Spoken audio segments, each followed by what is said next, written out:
इस वीडियो में सर ने रवि सिहाग से उनके मूल विचारों को टटोलते हुए समग्र क्षेत्र से प्रश्न पूछा है, जिसका उत्तर उन्होंने बड़े समझदारी से दिया है। मान लीजिए आप आईपीएस बन गए तो राजस्थान के आदमी हैं। राजस्थान में तो आजकल आरक्षण रेल की पटरियों से मिलता है। तो आप आईपीएस बन गए और आपसे बात करके लग भी रहे कि आप पितृसत्ता के समर्थक नहीं हैं, बहुत ही जेंडर सेंसिटिव आदमी हैं। जी सर। अक्खा तीज के दिन राजस्थान में क्या होता है आपको भी पता है, हमें ही पता है। जी सर। अक्खा तीज के दिन खूब बाल विवाह होते हैं और किसी पुलिस वाले की हिम्मत नहीं होती कि वहाँ पर जाकर रोक सके उनको। जी सर। तो मान लीजिए आप जिले के एसपी हैं और आपको पता लगा कि आपके जिले में कम से कम 300 बाल विवाह होने वाले अक्खा तीज के दिन, एक ही दिन होने वाले हैं, एक ही स्थान पे होने वाले हैं। पूरे जिले को पता है, हर बार पता होता है, आपको भी पता है। पिछला एसपी पितृसत्ता का समर्थक था, वो चुप रहता था। आप इस पर कैसे मैनेज करेंगे कि ये ना हो? और सीएम का भी दबाव है कि चुप रहना, कुछ बोलना मत, क्योंकि सीएम उन्हीं के वोट से सीएम है जो बाल विवाह करवा रहे हैं। कैसे हैंडल करेंगे? सर मैं 10-15 सेकंड लेना। हाँ, आराम सोच के बताइए। सर पहली बात तो ये है कि सर दबाव चाहे किसी का भी हो, सबसे बड़ी बात है कि एक सिविल सर्विस होने के सिविल सर्वेंट होने के नाते सर संविधान है, मैं उसे फॉलो करूँगा। और संविधान के तहत संसद ने बाल विवाह के विरुद्ध कानून बना रखा है।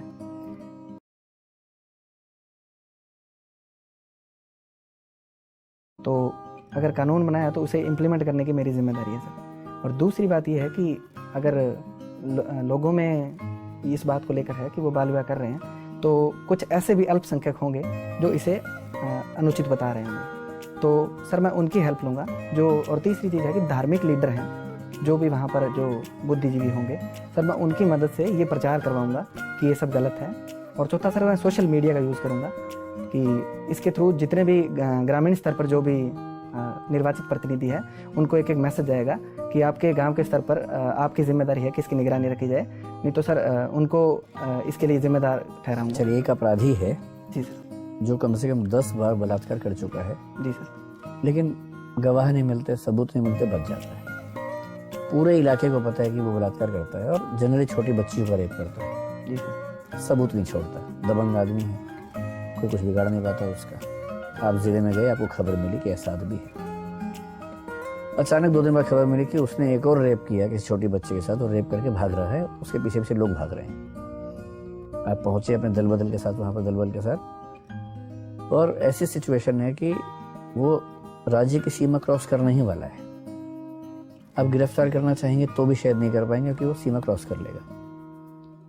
जनता बहुत बड़े हुजूम में, जनता आपसे कह रही है कि इसको मारिए, खत्म कीजिए, क्योंकि ये आदमी, आप अदालत के रास्ते उसको सजा दिलवा ही नहीं सकते। ये इतना ताकतवर व्यक्ति है कि बच जाता है, सबूत नहीं मिलते।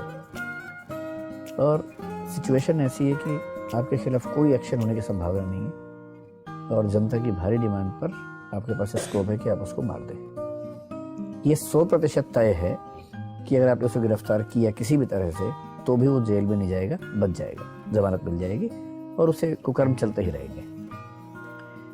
बहुत सारी महिलाएं वहां पर हैं, वो आपसे एकदम रो के कह रही हैं कि सर इसको मत छोड़िए, हम सबकी इज्जत का सवाल है, हमारी बच्चियों का सवाल है, क्या करेंगे आप? सर इस सिचुएशन में सर एक भावनात्मक दबाव तो रहेगा, लेकिन सर मैं उसे गोली तो नहीं मारूंगा सर, क्योंकि सर बिना कोई उसकी कोर्ट में ट्रायल हुए सर दंड देना सर वो ना तो संविधान के अनुरूप है सर, ना ही ये मैं अपने मूल्यों के इसे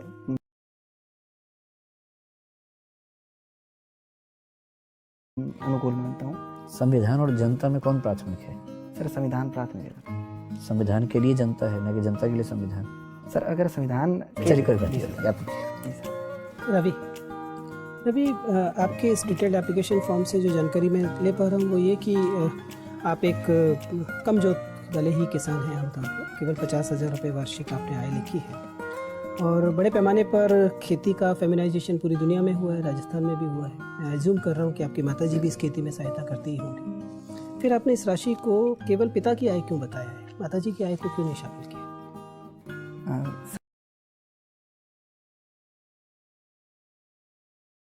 सर ये गलती तो हुई है मुझसे कि मम्मी का भी बहुत योगदान रहता है खेती में और मैं लिख नहीं पाया सर।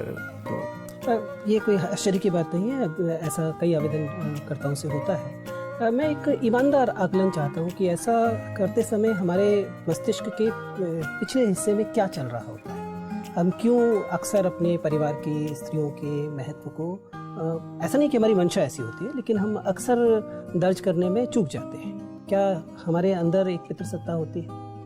बिल्कुल सर, अगर ईमानदार मूल्यांकन करें तो इस बात से नकारा नहीं जा सकता। हम सभी सर पितृसत्तात्मक ढांचे के अंदर जकड़े हुए हैं और इससे 100% मुक्त हो पाना बहुत ही मुश्किल काम है।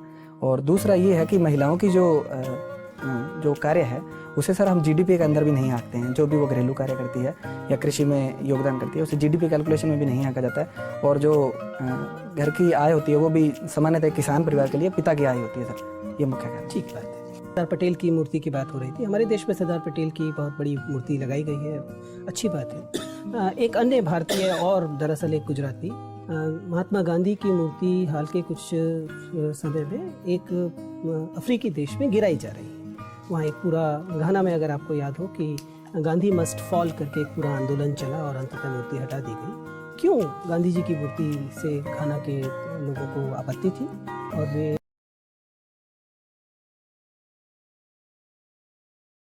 आपको क्या लगता है, क्या ये आपत्ति सही थी? सॉरी सर, मुझे इसके बारे में पता नहीं है, मैं पढ़ूंगा जाके। चलिए, कोई बात नहीं, दिया था सर। लेकिन आपको लगता नहीं आपका फॉल बैक प्लान क्या है? अगर नहीं होता है आपका सिविल सर्विसेज में चयन, तो फिर आप क्या करेंगे? सर मैं अगर सिविल सर्विसेज में पूरी मेहनत के बाद अगर चयन नहीं होता है तो सर मैं कृषि के क्षेत्र में कुछ करना चाहूँगा। जैसे मैं किसानों के लिए कुछ एनजीओ खोलना चाहूँगा, या फिर अगर सरकार कोई लोन देती है तो मैं एक जो इंस्ट्रूमेंट है उसका पूल बैंकिंग खोलना चाहूँगा सर। आपको नहीं लगता है आपके पिताजी एक खेतिहर हैं, सालाना आमदनी 50,000 के आसपास ही है? जी सर। तो आपका ये कर्तव्य बनता था कि फाइनेंशियली आप फादर को सपोर्ट करें। आप बड़े हो गए हैं और इस मृग मरीचिका में आप पड़े हुए हैं, सिविल सर्विसेज नहीं हुआ तो? सर वैसे मुझे खुद पर इतना विश्वास तो है कि सर मैं अगर इस प्रयास में नहीं होता है तो मैं दो अगले प्रयासों में इसको कर लूँगा। अगर नहीं होता तो सर जो भी कृषि के क्षेत्र में जितने भी नवाचार हो रहे हैं उसमें सरकार अनेक रियायतें देती है सर, और छोटे किसानों के लिए भी अनेक अवसर हैं।